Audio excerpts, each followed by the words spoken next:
আসসালামু আলাইকুম, hi everyone. তো সবাইকে আমার চ্যানেলে স্বাগতম। তো আজকে আমরা কাজ করব ডাটা মানে কলাম এবং রো ফরম্যাটিং নিয়ে। তো আমরা অনেক সময় বড় ডাটা বা বড় ডাটা সেট নিয়ে কাজ করার সময় আমরা দেখি যে অনেক সময় একটা সেল বা একটা কলাম বা একটা রো ডিলিট করতে হয়। তো এগুলো সবকিছুই ডিলিট করতে হয়। তো এগুলো আমরা দেখব কিভাবে করে। তো তার আগে আমি একটু সামারাইজ করে দিতে চাই যে কিভাবে সিলেক্ট করে। আমরা যদি সাপোজ আমরা যদি এই রোটা সিলেক্ট করতে চাই, তাহলে আমরা এখানে আসবো, শিফট চেপে আমি যদি 5-7 পর্যন্ত সিলেক্ট করতে চাই তো ক্লিক করে দেবো, এটা সিলেক্ট হয়ে যাবে। ঠিক সেভাবে আমরা যদি কলামটা সিলেক্ট করতে চাই তাহলে কলামটা সিলেক্ট করবো, দেন শিফট চেপে এরকম ম্যানুয়ালি সব কলামগুলো কি করতে পারবো, সিলেক্ট করতে পারবো। তো চলেন শুরু করা যাক। তো আমরা কিভাবে করব এটা দেখা যাক। তো আমি এখানে কি করব, তো আমি চাচ্ছি যে এখানে প্রথম কলাম আর দ্বিতীয় প্রথম রো আর দ্বিতীয় রো ডাটা আছে, এইগুলো আমরা কি করতে যাচ্ছি, মুছে দিতে যাচ্ছি। তো সেম ওয়েতে আমরা এটা সিলেক্ট করলাম, শিফট চেপে এটা সিলেক্ট করলাম।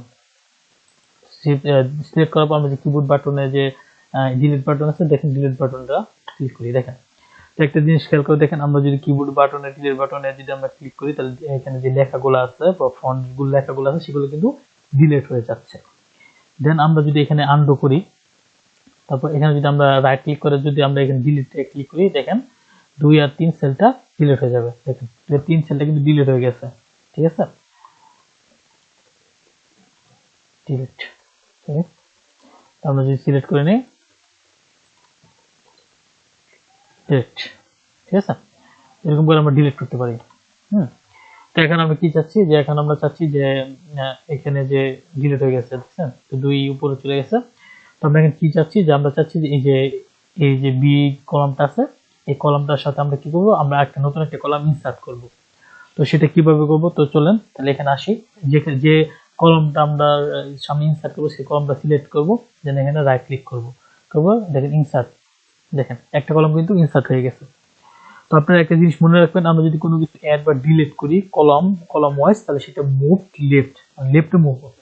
দেখেন আমরা এই যে এখান থেকে এখানে সিলেক্ট করছি, লেফটে মুভ হচ্ছে। ঠিক আছে, তো আমরা কি চাচ্ছি যে আমরা এখানে আর মাল্টিপল কলাম সেট করব। তো মাল্টিপল কলাম সেট করার জন্য আমাদের কি করতে হবে, তো এটা আমি কি করে দিই, এখানে আনডু করে দিই। আমরা মাল্টিপল কলাম সেট করব, দেন আমরা এখানে যেমন 3টা সেট করব, 3টা সিলেক্ট করে নেব, দেন রাইট ক্লিক করব, ইনসার্ট করব। দেখেন 3টা মাল্টিপল কলাম সেট হয়ে গেছে। তো এটা আমি আনডু করে দিই।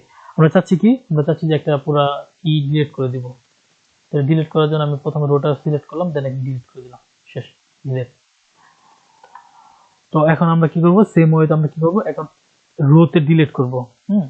তো আমরা একটা জিনিস আগে বলেছিলাম যে আপনারা যদি অ্যাড বা ডিলিট করেন কলামের সাথে, তাহলে সেটা লেফটে যায়, আর অ্যাড ডিলিট যদি আমরা রোর সাথে করি সেটা উপরে যাবে। সাপোজ ধরেন আমি এখানে এটা সিলেক্ট করলাম, দেন এটার উপর একটা রো দিব। তো এখানে রাইট ক্লিক করার পর এখানে ইনসার্ট দিলাম, দেখেন উপরে কিন্তু হয়ে গেছে। কলাম কিন্তু লেফটে ছিল এবং রো এখানে কিন্তু উপরে হয়েছিল। তো এটা আমি কন্ট্রোল জেড দিয়ে আনডু করে দিলাম। আমরা চাচ্ছি মাল্টিপল 3টা রো একসাথে করব, দেন এখানে সিলেক্ট করব, সিলেক্ট করলাম, দেন আমরা 3টাই করব, এখানে ইনসার্টে দিলাম। দেখেন এখানে 3টা রো কিন্তু উপরের দিকে সিলেক্ট হয়ে গেছে। তো আপনারা চাইলে এইভাবে রো এবং কলাম ফরম্যাটিং করতে পারেন। তো আমরা অনেক সময় বড় ডাটা সেট নিয়ে কাজ করতে গেলে এটা মাস্ট বি করা লাগে, বা কোনো সময় প্রয়োজন হয়ে থাকে, তো আপনারা এইগুলো কাজ করতে পারবেন। তো আজকে পর্যন্ত। তো যদি সবার ভালো লাগে থাকে তাহলে সবার সাথে শেয়ার করবেন, বন্ধুদের সাথে শেয়ার করতে একদমই ভুলবেন না। আমার চ্যানেলটা সাবস্ক্রাইব করবেন। সবাইকে ধন্যবাদ।